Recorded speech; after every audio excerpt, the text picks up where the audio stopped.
Hi, I'm Milton Rendell and welcome to Real News Friday. Been a really interesting week this week. There's been quite a surge in sales. Sales for the week, 1,074, up 19% on the previous week, which is a pretty amazing figure. Obviously coming into spring, maybe there's a bit of backlog.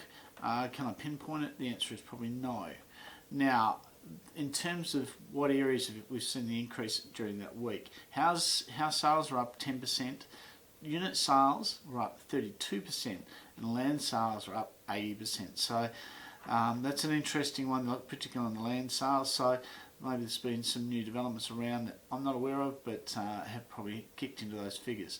Now, in terms of stock on the market, 8,373. It's down about 1% the previous week. In terms of to 4 weeks ago, it's 2%, down 22% to a year ago, which is pretty constant sort of figures. Figures that you would expect. Now, the rental market's been an interesting one. 2,257 properties on the market, down just about 1%, but it's not too bad. There's still 709 properties leased last week, which is quite a number. Stock levels are down about 1% compared to 4 weeks ago, down about 5%, and down 23% to a month ago. So we're still seeing this sort of fairly well, this consistency coming through. We may have a small impact over the next week or so because of school holidays, but we've had a fair bit happening in WA over the last week or so, so maybe there's a new injection of energy into our economy as well. Obviously the footy attracted the interest of the nation, and well done to the Melbourne Football Club. It was nice to see a change of a team at the top, and it was a fantastic game of footy. If you're a Dogs supporter, you're pretty happy till about halfway through the third quarter, but it's like two games in essence. But basically, great spectacle. And the Royal Show, that's been an interesting one, having record crowds there. So obviously that's a tradition that a lot of people want to get back into, and it's good to see the kids back there and finding out more about agricultural life, and great for the agricultural part of our state, and for the agricultural society, obviously it'd be a boost for them of confidence going forward. Now, Midland, we had a Taco Bell open this week, and if you're like me, you drove past and saw the queue go around the building and around and around. It's quite a queue, so never knew that Mexican food could be so popular, but it is, and obviously that's a major investment in our area.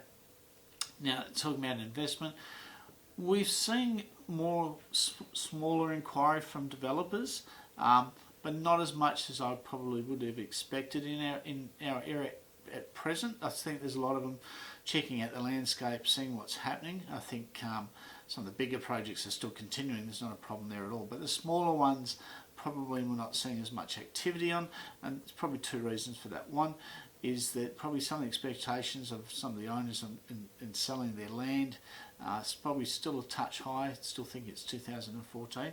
And the second part about it is that, you know, if you're a small time developer, you know, and you're relying on the building companies at the moment, the builders can't deliver, and that is driving part of what the surge that we're seeing also with prices and demand for established housing, because builders aren't guaranteeing having homes built within 12 months and sometimes 18 months, and some others are doing 2 stories as long as 2 years. So people generally are impatient, so there's still a drive back to established housing, and I think that will continue through 2020. But overall, we're seeing our economy in WA tick along. It's a pity to hear what's happening on the eastern states. Obviously, Victoria's now having a surge as well. Who knows when the end of that will come to, when it will come to an end. But speaking to agents on the East Coast, despite what's happening with COVID, sales continues to flow, and they're still scratching their head as to how it's continuing the way it is. So I suggest that we will see 2020 and 2023 still continue with quite a good flow. The other thing that we're starting to see, and probably the inquiry that we're handling more of, is people looking to downgrade and retire.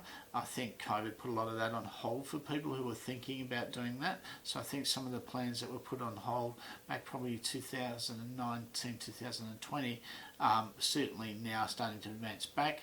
and we will see probably an increase, or hopefully a flow on into our marketplace in terms of stock in 2020. But certainly for those who are thinking about cashing in, who've got a portfolio, certainly an improved time to do that than what it was probably 18 months to 2 years ago. So if you've got any inquiries or want to see how the landscape's going, or what recent sales are occurring, more than happy to help. Just contact our team. Check out our website at realestateplus.com.au, and look forward to speaking to you again next week.